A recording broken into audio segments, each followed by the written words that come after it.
నియంత్రణ లేదు, నిర్మాణం సాగదు. సో నియంత్రణ లేదు రేట్ల మీద, నిర్మాణం కూడా ముందుకు సాగుతలేదట. దేని గురించి ఇది? ఇందిరమ్మ ఇండ్ల గురించి.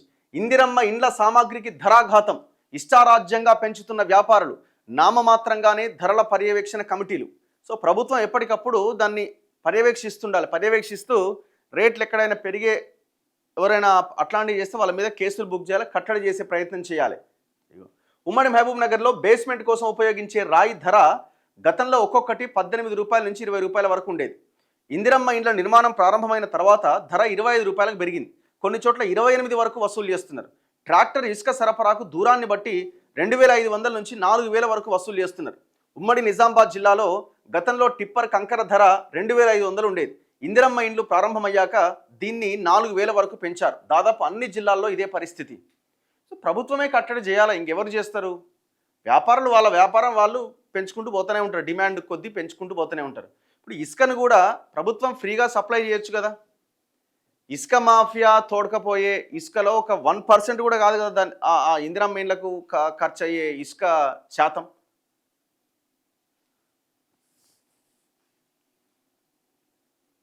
రాష్ట్ర ప్రభుత్వం ఇందిరమ్మ ఇండ్ల పథకంలో భాగంగా నిర్మాణ సామాగ్రి ధరలు పెరగకుండా ఏర్పాటు చేసిన పర్యవేక్షణ కమిటీలు నామమాత్రంగా మారినాయట. కంకర, రాయి, ఇసుక, ఇటుక వంటి సామాగ్రి ధరలను వ్యాపారులు అమాంతం పెంచేస్తున్నారు. వీటికి స్థిరమైన ధరలు ప్రభుత్వం మార్గదర్శకాల్లో పొందుపరచకపోవడంతో లబ్ధిదారులకు అధిక భారం తప్పట్లే. ధరల నియంత్రణ కోసం ప్రభుత్వం రాష్ట్ర స్థాయిలో ప్రభుత్వ ప్రధాన కార్యదర్శికి, జిల్లా స్థాయిలో కలెక్టర్లకు, మండల స్థాయిలో తహసీల్దార్లకు ఈ పర్యవేక్షణ బాధ్యతలు అప్పగించింది. ఈ కమిటీలు క్షేత్రస్థాయిలో ధరలు పెరగకుండా ఎప్పటికప్పుడు పర్యవేక్షించాల్సి ఉండగా అలా జరగట్లే. రాష్ట్ర వ్యాప్తంగా ఇప్పటి వరకు ప్రభుత్వం 3,68,000 ఇండ్లు కేటాయించింది. వీటిలో 1,96,000 ఇండ్లు గ్రౌండింగ్ అయినాయి. 44 మాత్రమే ఇప్పటిదాకా కంప్లీట్ అయినాయి.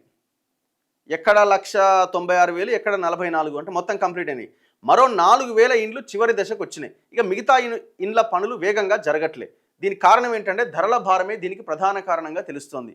ఇప్పుడు వీళ్ళు 1,00,000 రూపాయలు ఇచ్చారు ఆ బేస్మెంట్ వరకు దేనికో, దాని తర్వాత విడతల వారీగా ఇస్తామని అంటున్నారు. ఆ 1,00,000 రూపాయలతో ఆయన ఆ బునాది దీశ కాడికి ఆ 1,00,000 రూపాయలు ఖతమైపోతాయి. ఏమొస్తుంది? 5 లక్షలలో ఇల్లు కట్టగలుగుతారా? బాత్రూమ్ కడితే మా ఎక్కువ,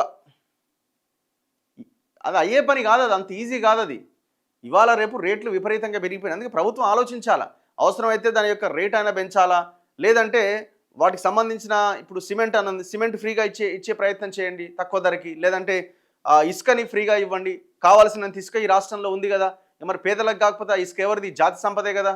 మరి ఆ ఇసుకని ఫ్రీగా సప్లై చేయొచ్చు కదా, చేయలేమా? ఒక గ్రామంలో 30 ఇందిరమ్మ ఇండ్లు వచ్చినాయి, మీ దగ్గరే డేటా ఉన్నది. ఆ 30 ఇండ్లకి కావాల్సిన ఇసుకని మీరే సప్లై చేయండి. అట్లా చేస్తే తప్ప పాపం అందరు కట్టుకోలేరు.